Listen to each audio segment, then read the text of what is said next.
Today on the program, we are continuing the interest in smoked beers. I did the attempt at a lightly smoked beer a month or so ago. That beer is almost gone, and I'm doing a different take on a smoked beer. Also lightly smoked, and honestly probably come out even lighter in smoke flavor than the Baby's First Rauch beer. What we're doing today is a take on the Schlenkerla brewery. Now this is the Marzen, which is a lovely classic smoked beer from Bamberg, but they also make this beer, Helles. And what happens is it gets a smoke character, and what they say is they don't use any smoked malt in the beer. That's what they say. That seems weird to me. What are you doing? But that's what they say. It's just going through all the system. And I've done this before. I don't know if I've done a video on this. So what I'm doing is using a tiny bit of the smoked Rauch malt from Weyermann. Here's the grain bill. I'm doing 4 pounds of the Ericlea pills, 3 pounds of floor malted Maris Otter. Now that is pretty much just because I have some on hand, and also I think a little extra, slightly additional malt character in this beer will be fine. It's a Helles. You could totally just do 6 or 7 pounds of pills at that point, and then we're going to get to the ingredient that's supposed to make it smoky. 3 pounds Weyermann Rauch malt. That's an amount that I've come up with. I've used that amount before. Much more than that, it starts to get more smoky. Less than that, you don't get any smoke character. And then in my Helles, I often do half pound Carapils, half pound Munich, 1 ounce German Tradition for bittering, and the Imperial Yeast Urkel that Chip likes to make his joke about, but I will not right now. We'll save that for later. So, hoping for 1050, maybe 1050 plus, 11 pounds of grain, 5 gallons. I have the mash going right now. I'll do a wrap up at the end of the brew day. Get it fermenting. This is my 3rd lager. We're almost at the very end of the year, but I did a Ericlea Pils, Baby's First Rauch beer, maybe in reverse order, not sure. And this will be the 3rd one, and hopefully I'll get 2 or 3 more in. See how it goes.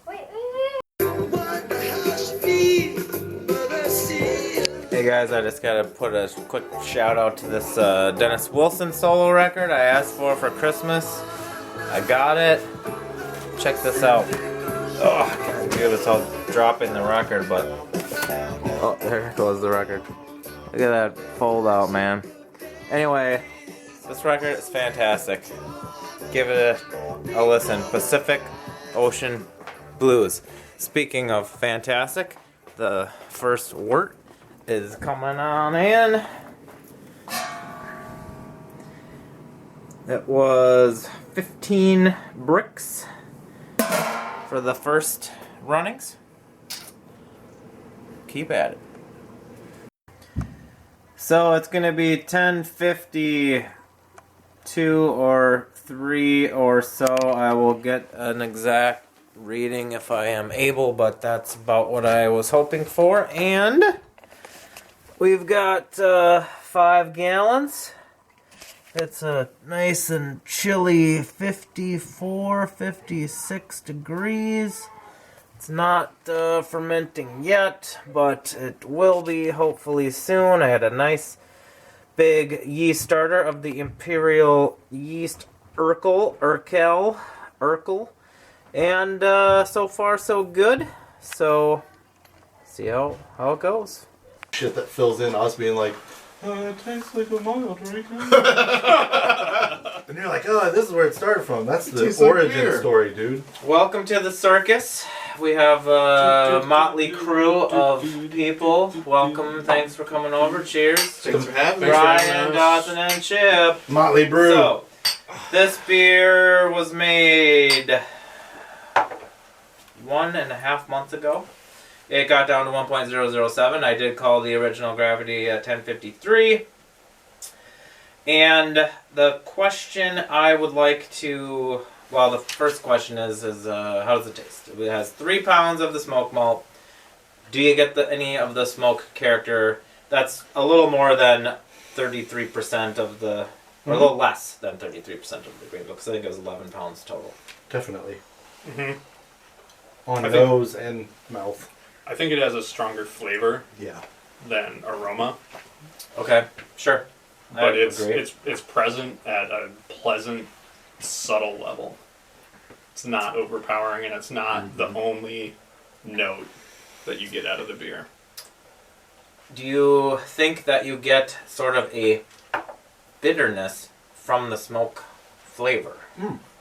I think there's a dryness. I don't know what the best word would be, because there's only 1 ounce of German tradition for bittering, so it shouldn't have like a lot of bitterness from the hops, but I think it does have a little bit of a bitterness of the, I don't know if that's from the smoke. To me, it reads like it's hops and the low final gravity. Low final gravity. There could be some kind of phenolic type dryness coming from the smoke malt, but to me, it's mostly that 1007 TG. Yeah, I she got down. It's well carbonated too. With the Urkel. Yeah, that's a good point. With the Urkel yeast. So, I've been making lagers for 15 years. I've been pimping lagers for a long time. I love everybody, if you can, to make the lagers. I don't even have a temperature control situation. I just have a cold-ass basement in the winter. So, I mean, I guess I do have temperature control that way. If you live in Texas, very targeted. If you live in Texas, you're not making lagers naturally. So, everyone, I just always encourage people to think about making the wonderful world of lagers. But the question is, what does adding some smoke into a delicate, lovely, malty lager like this? Is it a blasphemous thing to do? Is it advantageous in any way? Yeah, I think I like it. It's a different flavor. When Yeah. you think about just lagers, you got this little hint of smoke. Not a big, huge, like barbecue smoke, but you get this light. I think Dawson said beechwood I smoke. think this malt is produced by with beechwood wood. I like it. It lends to the flavor.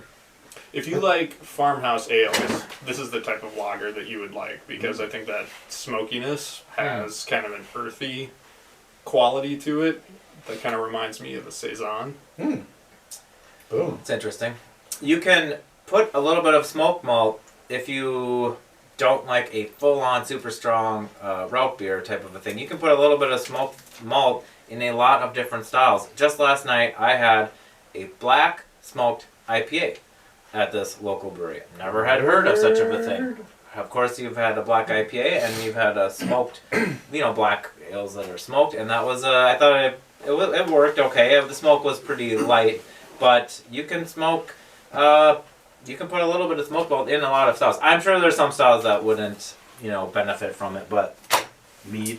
I don't know. I feel Smoke like mead every day. We've done that. I think we've all had like a goofy, a smoked Yeah. pills or whatever. Somebody makes a whatever it is. So Yeah, I like this because it kind of breaks up the monotony of especially because you brew a lot, so we taste a lot of pilsners or lagers through you. yes, This kind of almost gives a hope of summer. It almost gives this campfirey, summer. this kind of there's something else to the clean, icy, Right. cold I just had a of pills reality. and a Hellas, and now I have a smoked Hellas, and I do have another goofy non-light clear No, beer. but But yeah, I do. To make answer the one of question, I those. think it adds a layer that makes it something beyond lager. So now, without going back into ale territory, you still get the crispness, the cleanness, the lager vibe, but now you're adding layers to it without, making it an IPL and really overly hoppy Right. or, Schwartz beer and roasty. You're taking a style that you love, the Hellas, just giving it kind of a little personality. Right. Yeah, I like that. Look forward to summer campfires. So yeah, 30% of the Wardman Rock malt in a beer like this will definitely give a noticeable but not overly pronounced smoke character. All the time. Bam. It's There you good. go. That's it. What up, Brewlosophy? Make What? make. What? Whoa, I'm not What just about. happened? Not affiliated with any gangs. Don't know what's happening here. Not territorial disputes here. I don't know what's going on. But yeah, thanks for coming over, guys. We got a few more beers to try. Thanks for watching, and catch you later. Snow for snow.